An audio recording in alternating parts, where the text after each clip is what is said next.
My sister wanted a perfect wedding picture, so she cut me out of the frame. She had no idea I was about to shred her entire future. The phone felt cold against my ear, a stark contrast to the boiling rage and humiliation that was starting to bubble up from the pit of my stomach. My sister, Chloe, was on the other end, her voice a syrupy sweet melody of false concern that did nothing to hide the blade in her words. We were supposed to be having our final bridesmaid check-in call before her big day, just 2 weeks away. I thought we were going to finalize the timeline for hair and makeup. Instead, she was delivering an execution. "I just don't think it's going to work, Sarah," she'd said, after 5 minutes of excruciatingly awkward small talk. "What's not going to work?" I asked, my pen still poised over the notepad where I was about to jot down appointment times. "Did the florist fall through? Is there a problem with the venue?" I was already mentally calculating how I could help, how much of my savings I could pull to fix whatever disaster had struck. That's always been my role, the older sister, the fixer. Chloe let out a little frustrated sigh. "No, nothing like that. The wedding is fine. It's you, Sarah, in the bridesmaid dress." My blood ran cold. The dress. It had been an issue from the start. Chloe had picked out a slinky satin champagne-colored gown that looked stunning on her size 2 friends. On my size 16 frame, it was less than flattering. We'd had it custom ordered in my size, and the seamstress had done her best. But there's only so much you can do with a cut that's designed for a completely different body type. I felt like a sausage stuffed into a silk casing, but I'd smiled and told Chloe I loved it, because making her happy was all that mattered. "What about the dress?" I asked, my voice barely a whisper. "I told you the alterations came out great." "They're fine," she said dismissively. "But Sarah, be honest. You don't fit the aesthetic we're going for." Aesthetic. The word hit me like a physical slap. All my life I'd been the before picture to her after. She was the thin, blonde, popular one. I was the smart, chubby, reliable one. I was the one who helped her with her homework, who loaned her money when she overspent, who held her hair back after she had too much to drink in college. And now, for the event she called the most important day of my life, my very existence was ruining her aesthetic. "Chloe, what are you saying?" I asked, even though I knew. I just needed to hear her say it. I needed to hear the full extent of her cruelty. "I'm saying that maybe it would be for the best if you just came as a guest," she finally blurted out. "I don't want you to feel uncomfortable standing up there with the other girls. And the photos, you know how important the photos are to me. They're forever. I just want everything to be perfect." There it was. Perfect. And I was the imperfection, the blemish on her flawless day. The fat sister who would stand out in her carefully curated wedding album for all the wrong reasons. The lump in my throat was so big I could barely breathe. Tears were stinging my eyes, hot and angry. This was the same sister I had promised a substantial wedding gift.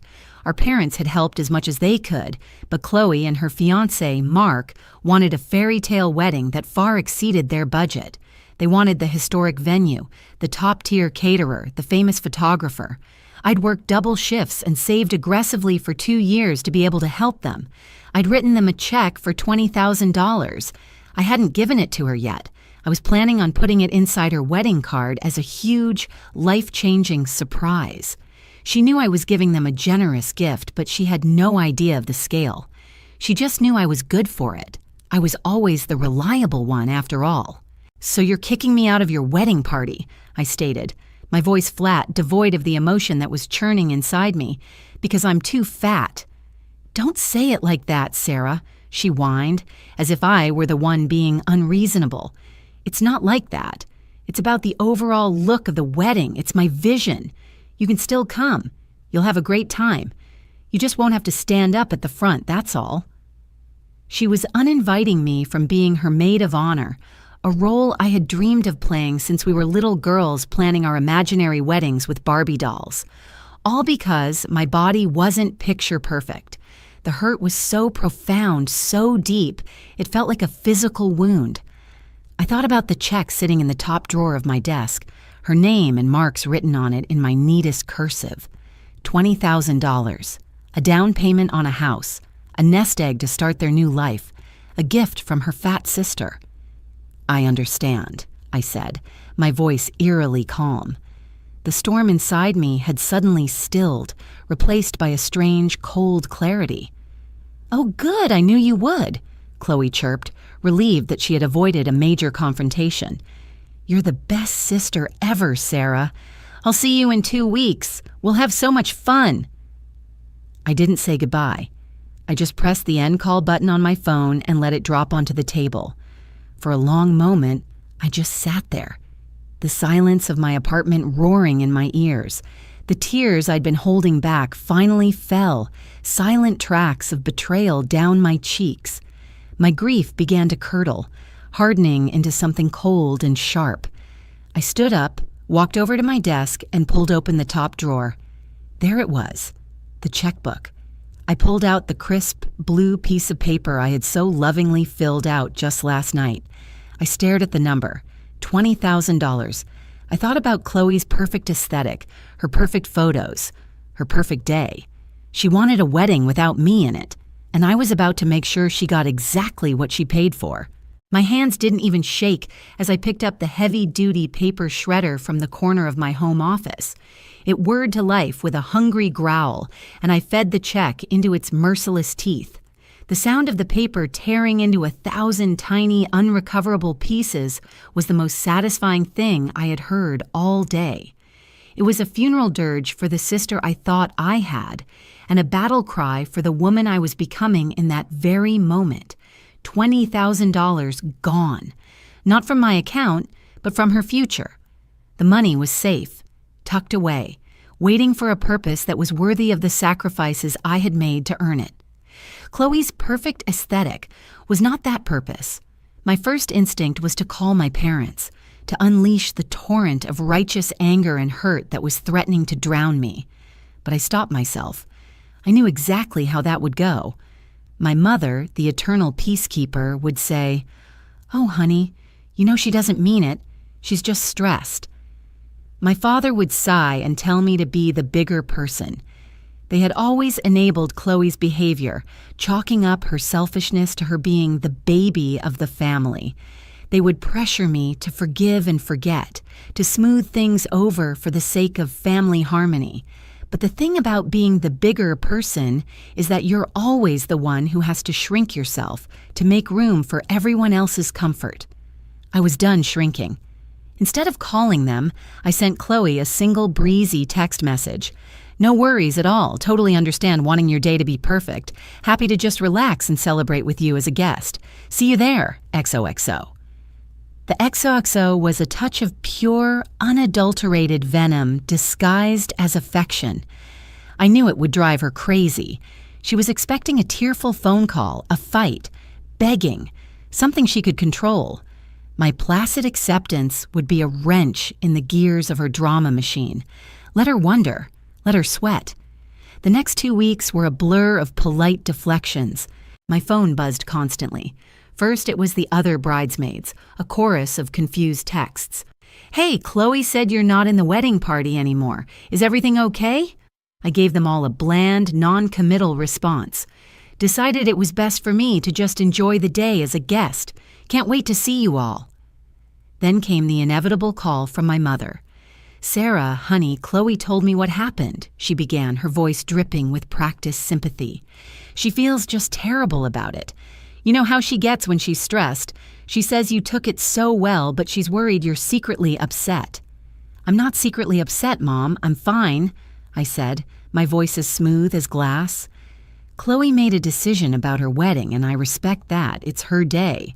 But to kick you out over a dress, she said you seemed so large in it, and it was making you self-conscious." The lie was so audacious, so perfectly Chloe, that I almost laughed. She was painting me as the victim of my own insecurity, and herself as the thoughtful sister trying to spare my feelings.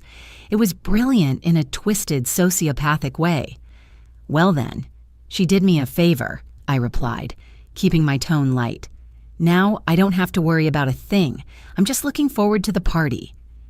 My mother hung up, placated but confused. Chloe's manipulation hadn't worked. The family narrative she was trying to spin wasn't taking hold because I refused to play my part as the tragic fat sister. With the $20,000 no longer earmarked for Chloe's fantasy, a world of possibilities opened up. I paid off the last of my student loans. I booked a 2-week non-refundable trip to Italy for the month after the wedding. And then I turned my attention to the main event. My revenge wouldn't be loud or confrontational. It would be silent, elegant, and utterly devastating. I wasn't going to skip the wedding. I was going to make an entrance. I took a day off work and went shopping. Not at the department stores where I usually tried to find clothes that would flatter my figure, a euphemism for hide my body. I went to a high-end boutique, the kind of place I'd only ever window shopped at. I walked in and was immediately greeted by a stylist who didn't even blink at my size. "I'm going to a black tie optional wedding," I told her. "The color scheme is champagne, blush, and gold. I want to wear a color that is none of those things, and I want to look absolutely incredible." She smiled, a conspiratorial glint in her eye. "I have just the thing." She returned with a dress. It was a deep, jewel-toned emerald green, the color of envy and old money. It was cut from a heavy, liquid-like silk that shimmered under the lights. It wasn't designed to hide or minimize me. It was designed to celebrate every curve. It had a classic, old Hollywood silhouette, with a draped neckline that was elegant and alluring, and a slit up the side that was just high enough to be daring. I stepped into the dressing room, my heart pounding. As I pulled the fabric over my body and zipped it up, I barely recognized the woman staring back at me in the mirror. She was powerful. She was beautiful. She was not the aesthetic. She was the main event. The price tag was astronomical, more than I had ever spent on a single item of clothing in my life. I handed the stylist my credit card without a second thought. This wasn't just a dress. It was armor. The day of the wedding arrived, cloaked in an impossibly perfect blue sky. It was the kind of day Chloe must have ordered directly from a catalog. As I drove to the historic manor she'd chosen for her venue, my phone buzzed with a text from her. "Can't wait to see you. We're all getting ready in the bridal suite. You should have come. So much fun." It was a last-minute jab, a reminder of the inner circle from which I'd been ejected. I smiled, tapping out a reply. "Sounds amazing. Stuck in a bit of traffic, but we'll be there for the ceremony. Break a leg." The winking emoji was my tiny, private declaration of war. I had spent the morning not with a gaggle of bridesmaids, but in quiet, solitary preparation. I went to a top salon and had my hair styled into glamorous, cascading waves that fell over one shoulder. My makeup was professionally done, a smoky eye, a bold red lip, a look that screamed confidence, not quiet compliance. When I finally slipped on the emerald green dress, it felt less like clothing and more like a second skin. Every piece of the ensemble, from the custom-fit dress to the strappy gold heels and the delicate diamond earrings I'd inherited from my grandmother, was a carefully chosen weapon. I timed my arrival perfectly, slipping into a seat in the back row of the outdoor ceremony just as the string quartet began playing the processional.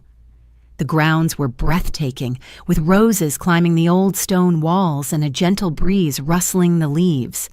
Everything was, as Chloe had demanded, perfect. Her color palette was everywhere: champagne-colored ribbons on the chairs, blush, rose petals scattered down the aisle, and gold accents on the programs. Then the bridesmaids began their walk. One by one, they floated down the aisle in their slinky, ill-fitting satin gowns. Even on their slender frames, the dresses looked cheap and unforgiving under the bright sunlight, clinging in all the wrong places. I felt a small, vindicated smirk play on my lips. Then came Chloe. I had to admit she was a beautiful bride. Her dress was a cloud of white tulle, and her face, framed by a delicate veil, was radiant. But as she walked down the aisle on my father's arm, her eyes scanned the crowd. I watched as her gaze passed over me, then snapped back, her step faltering for a microsecond. Her perfect bridal smile tightened at the edges. I saw the flicker of confusion, then annoyance, then pure, unadulterated fury in her eyes before she masked it and turned her attention back to her groom, Mark. She had seen me, and she had seen the dress. Victory was a heady, intoxicating feeling. During the ceremony, I felt my mother's eyes on me from the front row.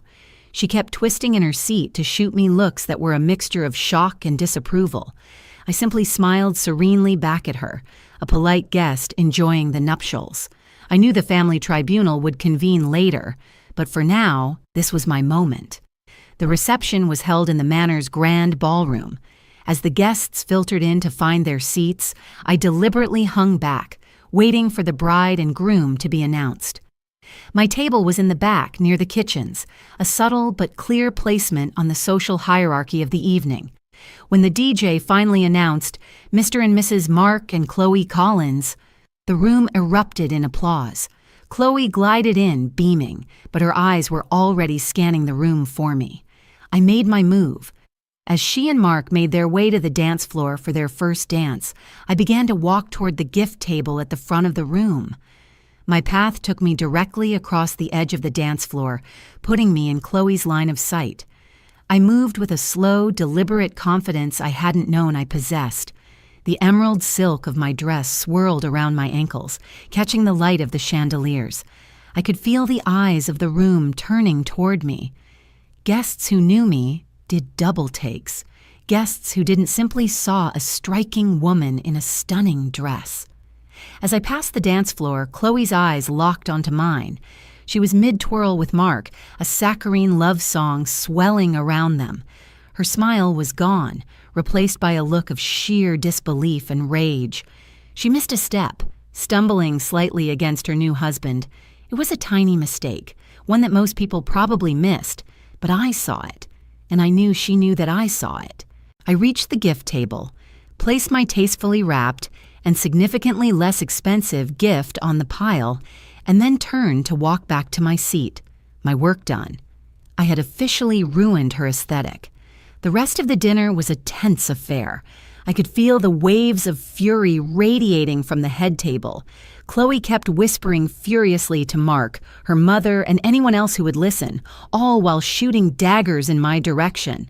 I ate my dry chicken, sipped my overpriced wine, and chatted pleasantly with the distant cousins seated at my table. I was enjoying myself immensely. Just as the cake was about to be cut, my father approached my table. His face was a thundercloud. He leaned down, his voice a low, angry hiss meant only for me.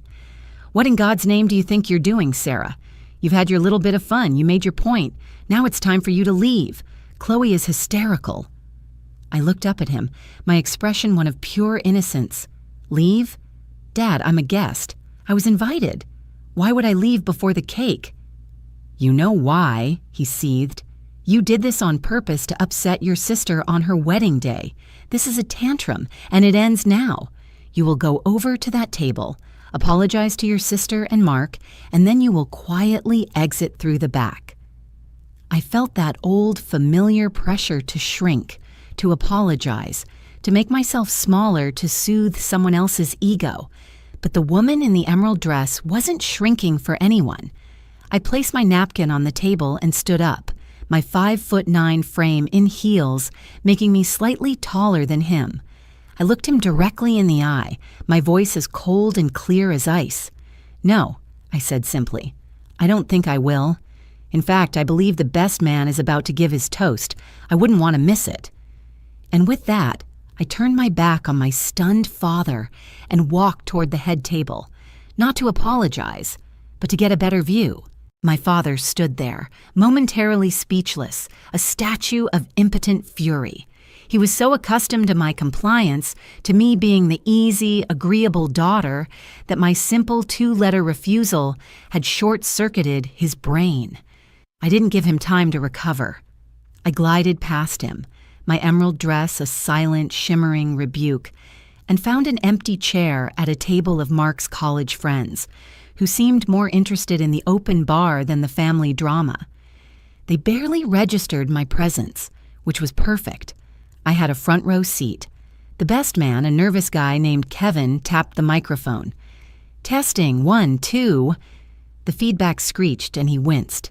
The room quieted down, and he launched into a series of predictable, slightly awkward jokes about Mark's college days.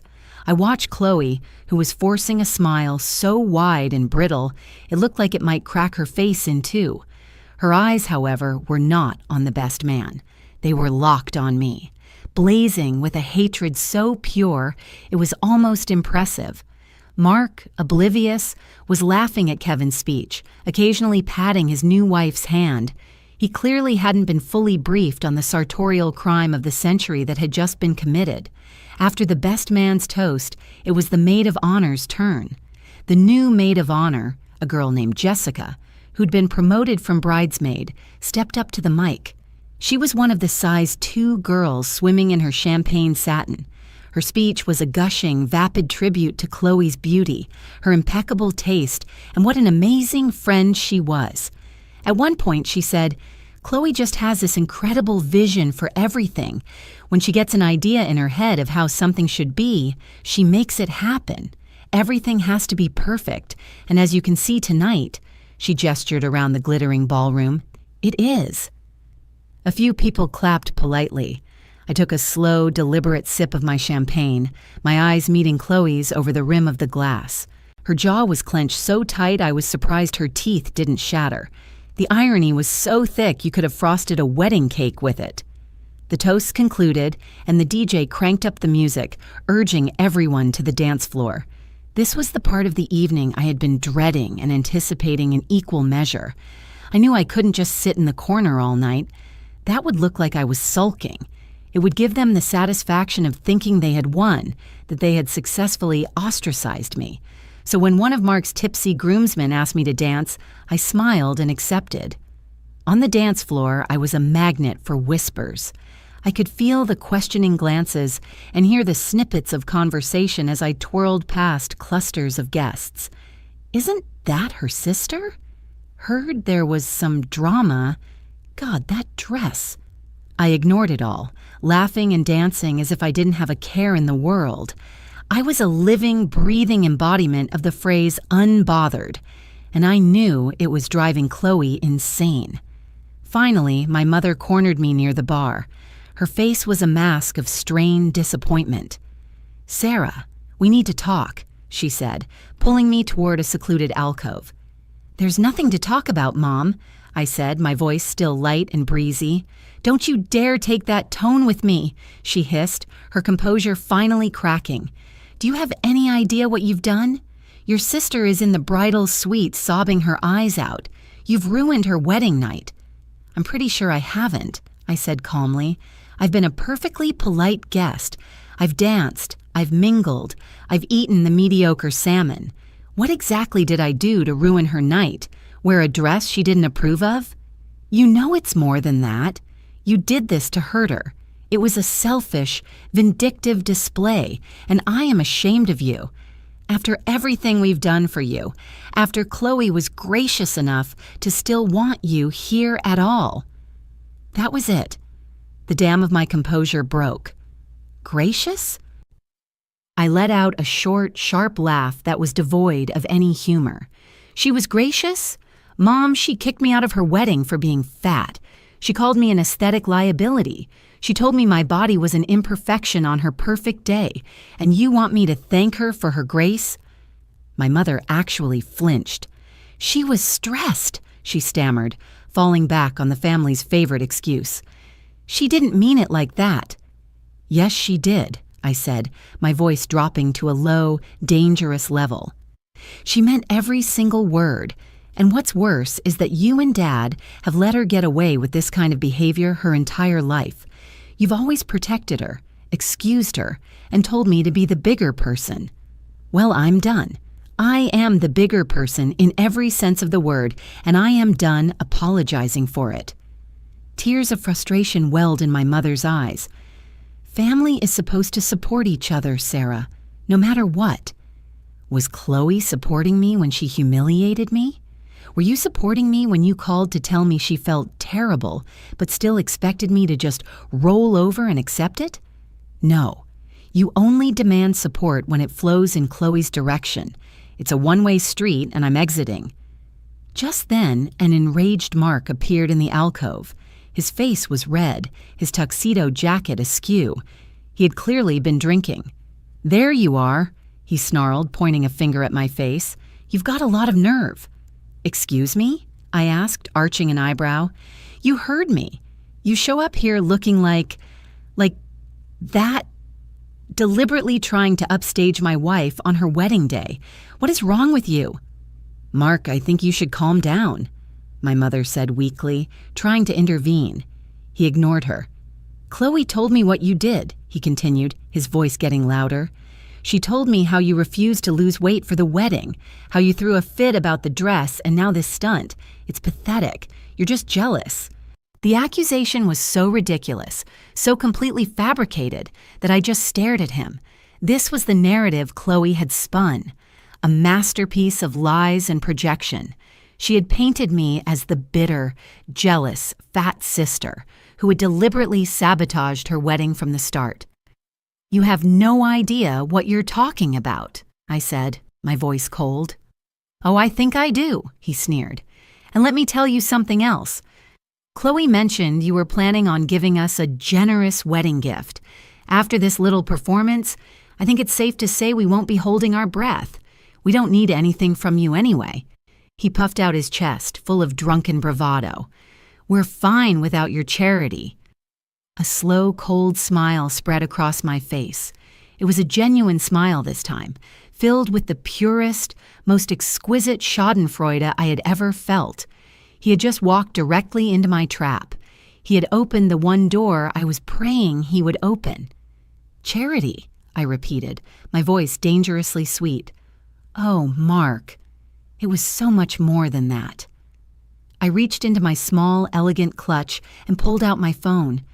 With a few quick taps, I brought up a photo on the screen. It was a picture I had taken just before I left my apartment, a picture of the shredder on my desk, surrounded by a pile of paper confetti that was once a check. I zoomed in, making sure the details were crystal clear. My signature, the date, their names, and the amount, with its glorious line of zeros. I held the phone out for him to see. "You're right," I said, my voice ringing with triumph. "You don't need anything from me, and I've already made sure of it." Mark squinted at the phone screen, his drunken swagger deflating like a punctured balloon. The numbers seemed to swim before his eyes for a moment before they finally resolved into a coherent, horrifying figure. $20,000. His jaw went slack. The flush of anger on his face was replaced by a sickly, pale shock. He snatched the phone from my hand, holding it closer as if the proximity would change the reality of the image. He swiped, hoping for another picture, a trick. But there was nothing. Just the shredded remains of his financial fantasy. Is this a joke?" he stammered, his voice suddenly small. My mother, who had been watching the exchange with a bewildered expression, peered over his shoulder. Her gasp was sharp and audible. "Sarah, what is this?" "That," I said, plucking my phone from Mark's nerveless fingers, "was my wedding gift, the one I've been saving for over 2 years to give you. The charity you're so fine without. It was going to be for a down payment on a house to help you start your life together. But then Chloe decided my presence in her wedding party was a bigger priority than, well, that." Mark looked from the phone to my face and back again, his mind visibly struggling to process the information. The $20,000 wasn't just a number. It was a tangible solution to so many of the hushed, stressed-out conversations I knew they'd been having for months. It was freedom from their tiny rental apartment. It was the difference between a honeymoon in the Poconos and a honeymoon in Bali. And it was gone, shredded into a million pieces because my sister didn't like how my arms looked in satin.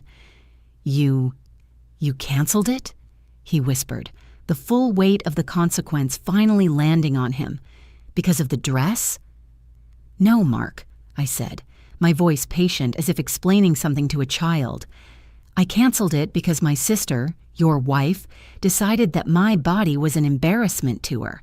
She disinvited me from being her maid of honor, a position I have held for her in my heart since we were 5, because she valued her wedding photos more than she valued her own sister. This," I gestured to my dress, to myself, "was just a consequence. The money was the real consequence.